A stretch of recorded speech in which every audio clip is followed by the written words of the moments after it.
Haïti ne bénéficie pas de la CARICOM mais doit en faire partie pour contrebalancer l'influence commerciale de la République dominicaine. C'est l'avis de l'ambassadeur Edwidge Lalanne qui affirme qu'Haïti doit également être membre de cette organisation régionale pour ne pas s'isoler. Ce qui intéresse la CARICOM, c'est la production nationale. La CARICOM, par exemple, n'oubliez pas, la CARICOM, c'est une communauté et c'est une union douanière aussi. C'est-à-dire, la CARICOM a ce qu'on appelle le TEC, le tarif extérieur commun. C'est-à-dire, c'est quelque chose qu'ils ont mis en place pour, quand ils vont négocier avec un pays tiers, ça veut dire un pays qui ne fait pas partie de la CARICOM, pour que c'est comme une sorte, permettez-moi de le dire en créole pour que les gens puissent comprendre, c'est une sorte de combit. Ça veut dire que prix que la CARICOM a baoua, c'est prix que tout pays CARICOM a décidé entre eux.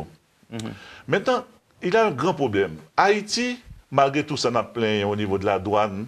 Haïti a le tarif douanier par rapport à la CARICOM qui est plus bas. Et pourquoi Haïti le fait ainsi? C'est parce que Haïti lui-même a un problème au niveau de production nationale, nous pas produit rien, donc l'État supposé au niveau de taxes, essayer de gagner un bagage pour l'État puisse survivre. Nous achetons pour près d'1,2 milliard de la République dominicaine chaque année. Et la République dominicaine ne fait pas partie de la CARICOM, la République dominicaine fait partie du CARIFORUM. Le ministre des Affaires étrangères, Moncoso, avait sollicité l'admission de la République dominicaine au sein de la CARICOM.